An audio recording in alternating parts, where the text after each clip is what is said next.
Oke, baik, terima kasih. Hah?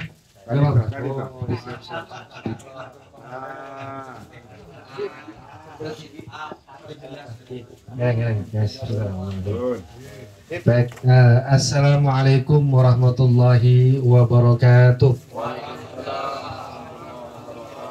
Alhamdulillah, assalatu wassalamu ala rasulillah wa ala alihi wa ashabihi wa mawalah, amma ba'du.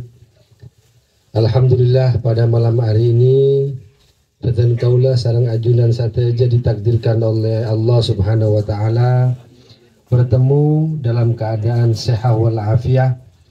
Yang kedua, salawat dan salam mari kita haturkan kepada junjungan Nabi besar Muhammad sallallahu alaihi wasallam yang telah membawa kita dari alam yang penuh kegelapan, alam jahiliyah, menuju alam yang penuh dengan cahaya terang benderang, alam iman wal Islam. Matur sakalangkong sejarajena Beten Kaula menyampaikan atas kesempatan pertemuan silaturahim pada malam hari ini, sekaligus juga perkenalan. Beten Kaula nika lahir asli dari Situbondo. Situbondo Sembagus di Jangkar.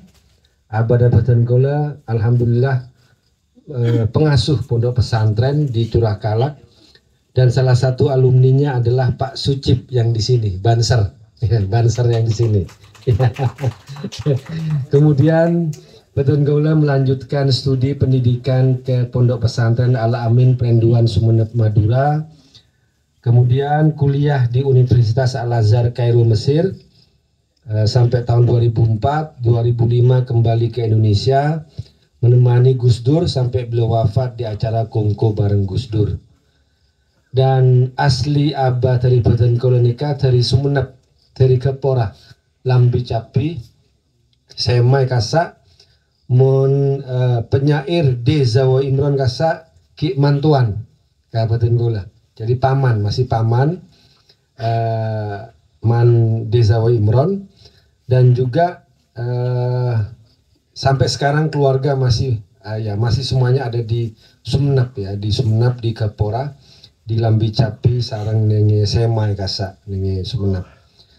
Dan untuk tahun ini Beten Kaula nika memang ditugaskan oleh partai, oleh PDI Perjuangan untuk mencalonkan diri sebagai calon DPR RI, DPR Pusat Jatim 3 yang meliputi Situbondo, Bondowoso, dan Banyuwangi, dan diberi nomor urut 2. Salah satu penugasan dari partai itu adalah ketika Beten Kaula nika dipanggil oleh Sekjen, oleh Mas Hasto, kenapa diberi nomor urut 2, kemudian kenapa ditaruh di dapil 3, saya pun Sekjen nikah untuk memperkuat kembali hubungan antara kelompok nasionalis dengan pesantren. Abana Beten Kaula nikah alumni dari Pondok Pesantren Sukorejo. Dan sebenarnya hubungan silaturahim antara Bung Karno dengan Hadratus Syekh Kiai Haji Raden Asad Syamsul Arifin itu sudah sangat bagus.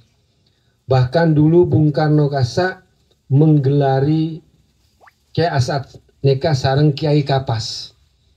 Kenapa kok diberi gelar Kiai Kapas? Karena Kiai Asad Kasa mungil tubuhnya, gesit, dan suka berpakaian putih-putih. Jadi Hadratus Syekh Kiai Haji Raden Asad Syamsul Arifin sudah memiliki hubungan silaturahmi yang panjang dengan Bung Karno. Nah, setelah Bung Karno wafat, hubungan itu tidak berlanjut.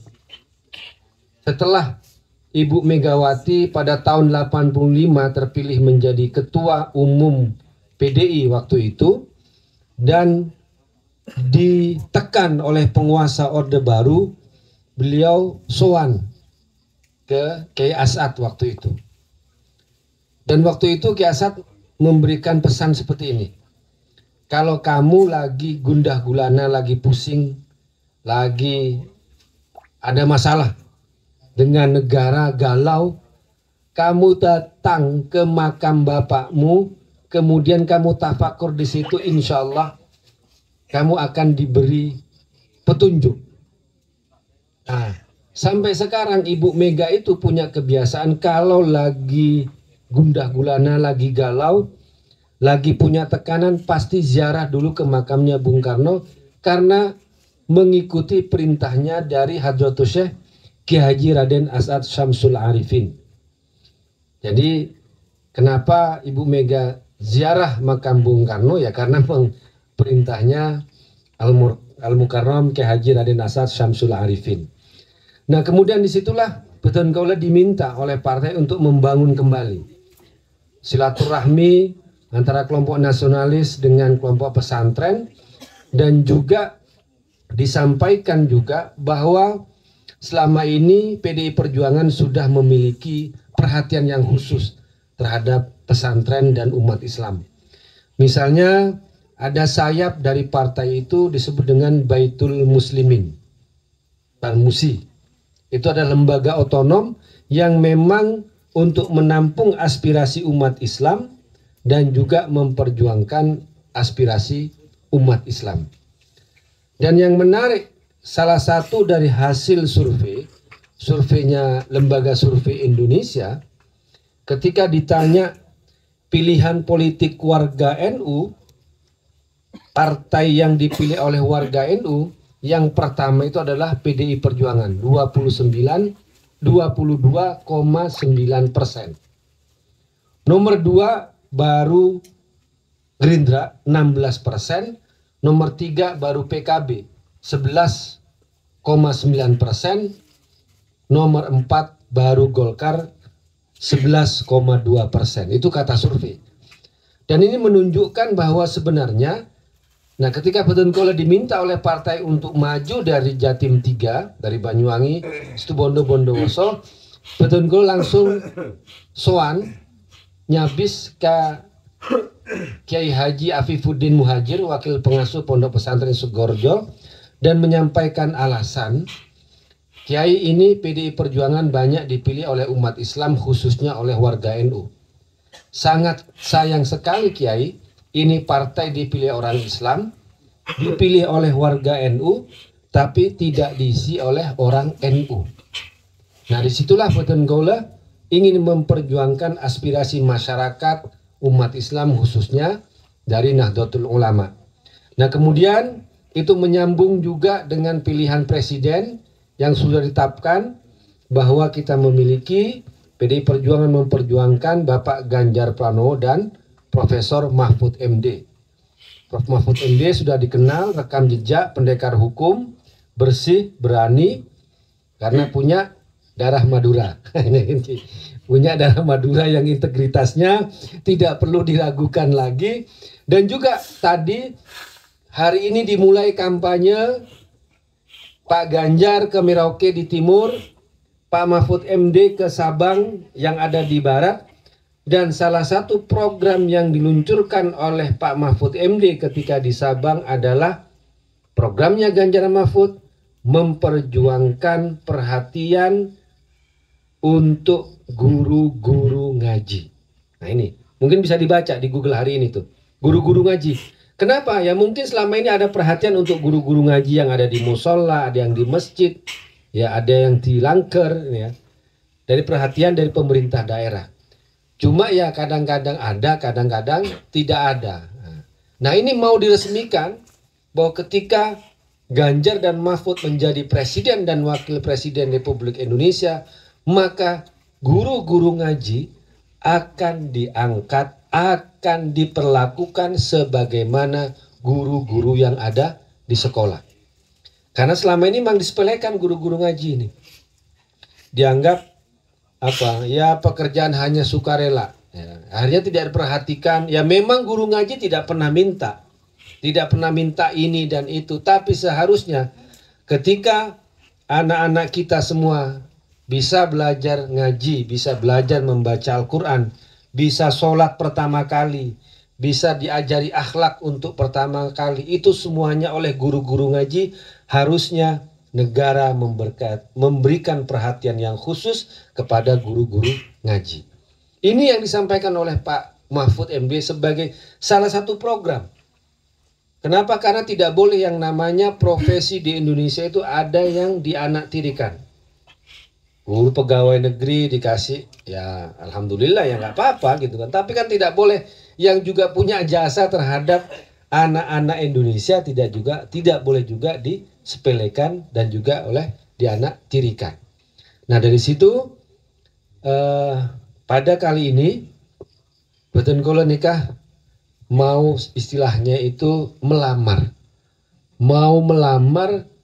menjadi wakil rakyat, wakil dari ajunan dari panjenengan sateja.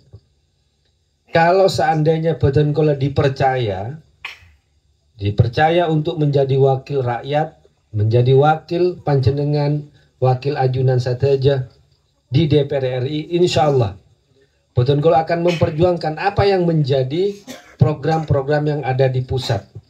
Misalnya kalau di sini Pak Haji Wagianto memberikan bukti melalui program-program yang ada di daerah, ya tapi karena Pak Haji Wagianto yang sebelum ini belum dari Parijata, belum serono ya Pak Haji ya. Kalau misalnya ke arah Rogo Jampi, Blimbing Sari, dari program-program paving, perbaikan jalan, penerangan jalan itu Pak Haji Wagianto sudah tidak perlu diragukan lagi. Kenapa? Karena memang ada program daerah yang memang dianggarkan kemudian dilaksanakan untuk kepentingan masyarakat di dapilnya. Nah persis DPR pusat seperti itu. Misalnya Beton Kula ditakdirkan oleh Allah dan dipilih oleh panjenengan sateja untuk jadi DPR RI, kan tinggal masuk dalam komisi apa yang menjadi aspirasi masyarakat di sini. Misalnya masyarakat di sini menginginkan kan di sini pertanian, saya masuk di komisi pertanian, komisi 4.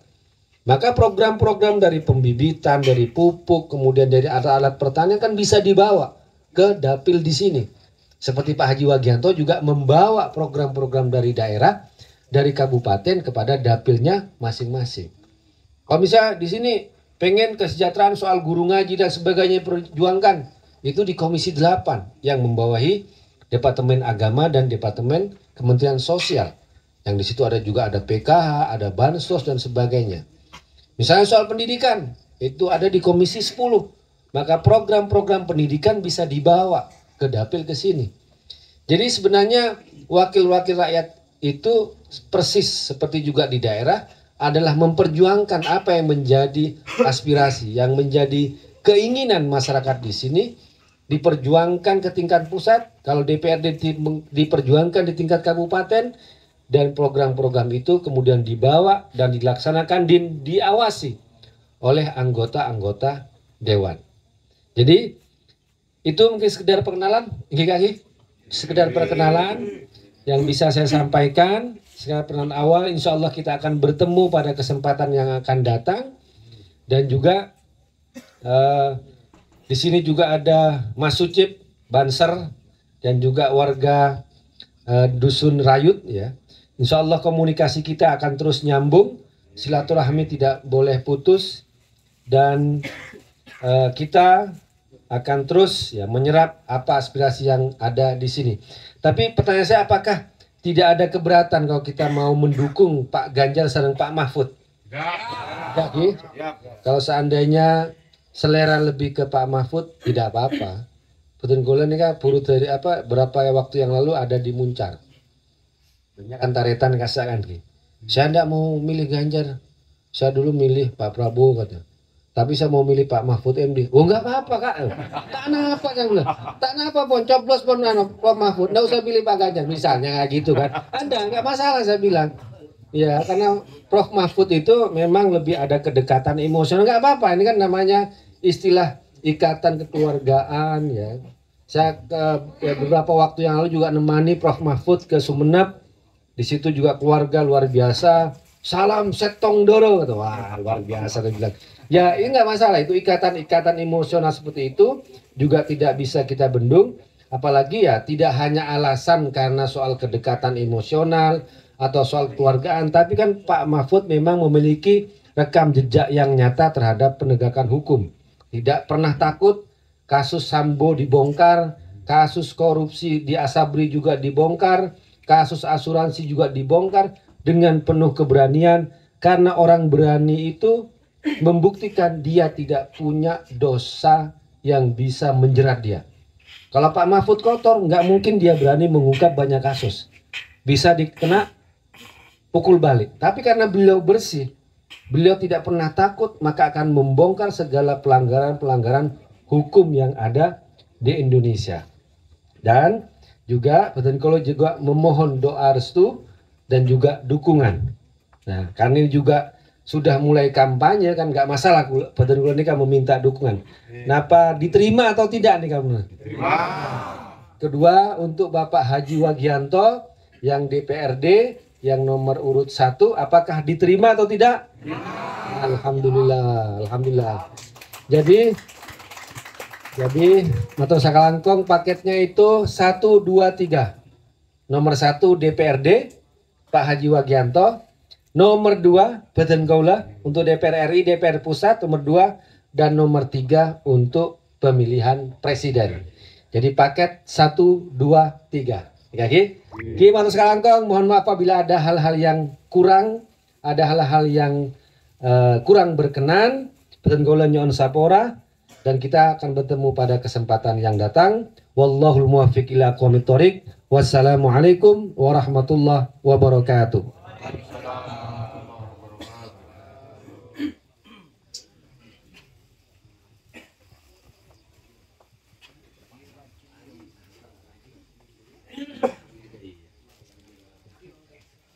Kepada beliau kami sampaikan banyak terima kasih. Mudah-mudahan apa yang disampaikan Haji Guntur Romli dapat dipahami oleh kita semua. Amin Allahumma amin.